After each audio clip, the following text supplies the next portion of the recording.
More data isn't better. Better data is better. Because if your tracker makes you anxious, you didn't build a longevity system, you built a tiny wearable dictatorship. So today, we're building a minimalist longevity tracker stack. 5 metrics. Weekly review. Simple actions when one drifts. The goal isn't to be perfect. The goal is to be early. Because most health problems don't appear overnight.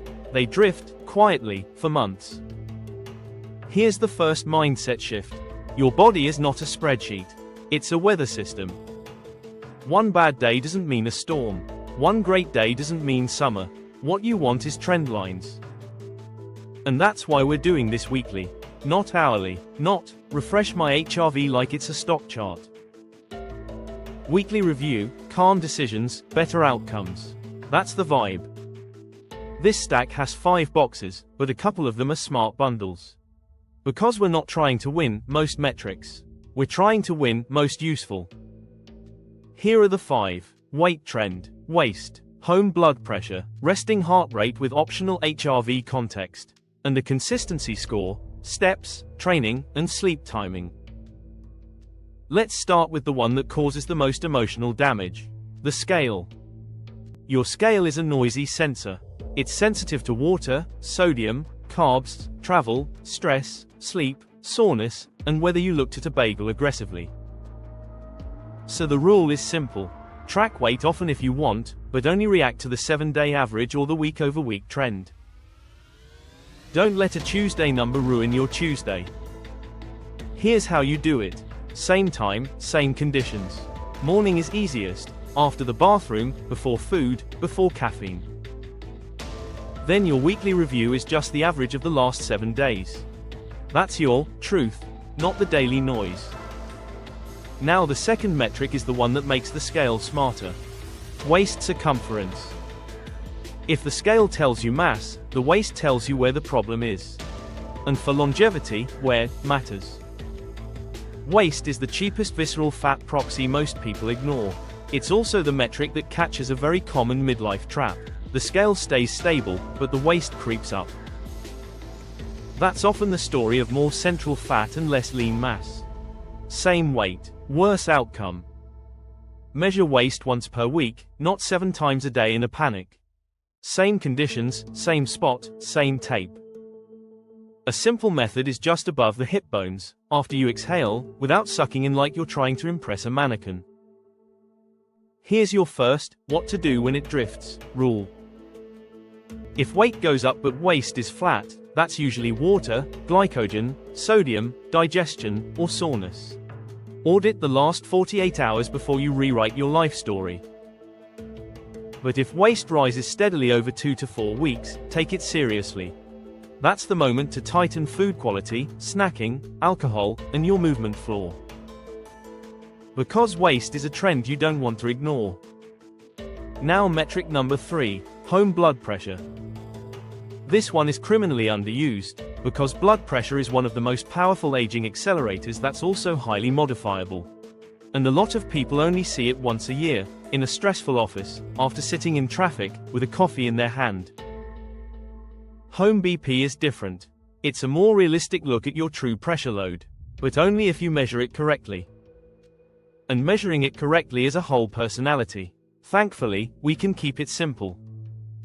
Here are the rules. Use a validated upper arm cuff. Sit quietly for 5 minutes. Feet flat, back supported, arms supported at heart level, and do not talk. Take 2 readings 1 minute apart. The machine is measuring your blood pressure, not your latest opinion. Do this in short, measurement blocks, not random one-offs. A great weekly system is 2 days per week, morning and evening, 2 readings each time. Then your weekly review is the average. And if you're trying to confirm a trend, do a 7-day block. That's where home BP becomes real data instead of trivia. Also, do not change blood pressure medication on your own based on home readings. Use the data to have a smarter conversation with your clinician. Quick safety note.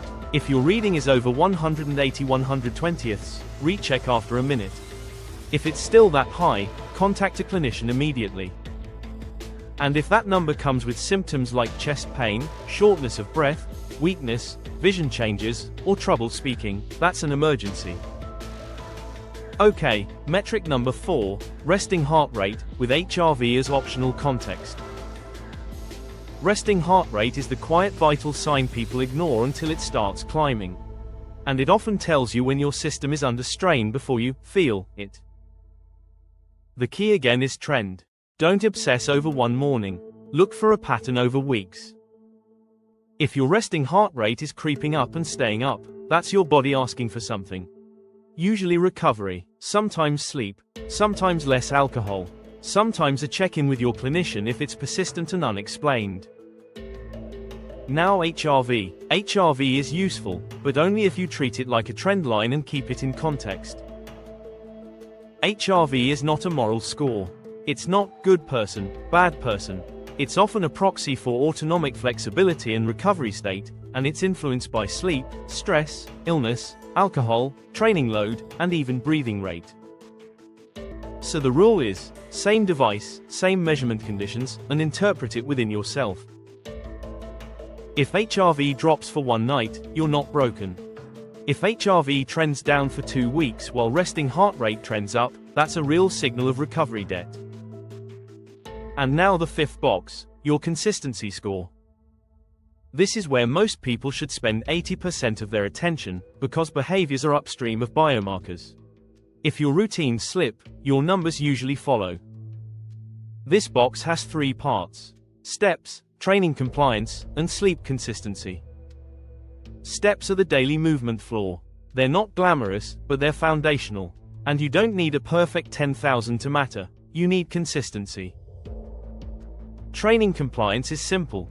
Did you hit your minimum effective dose?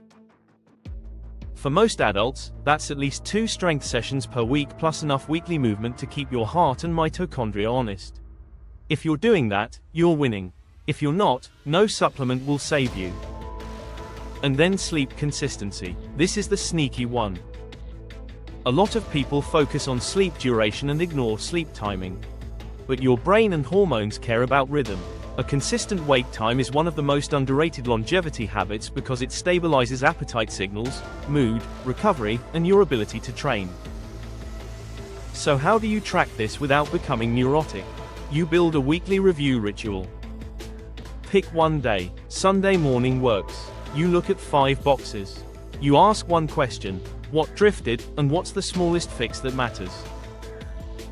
Here's the decision tree. If weight trend is up but waist is stable, do not panic. Audit sodium, carbs, travel, constipation, alcohol, and soreness. Then hold steady and reassess next week. If waist is rising, tighten the inputs. Add 1,000 to 2,000 steps per day. Lock in 2 strength sessions.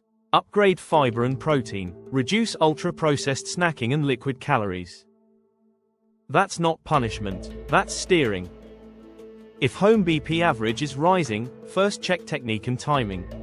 Then run a 7-day block. If it stays high, that's a clinician conversation. Don't ignore it. Blood pressure is quiet until it's not.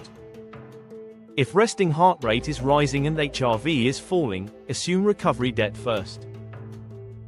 For the next 7 days, reduce intensity slightly, prioritize sleep timing, and cut alcohol. You're not losing progress. You're protecting your ability to progress.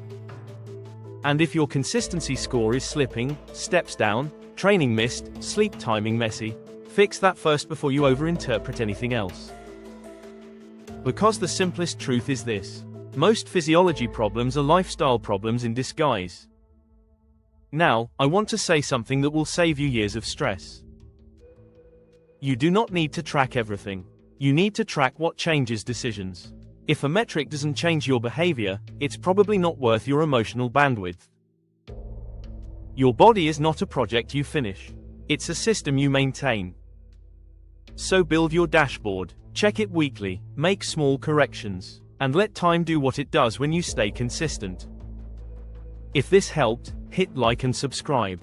Check the description for the tools that match today's episode, plus our Longevity Compass Amazon KDP book.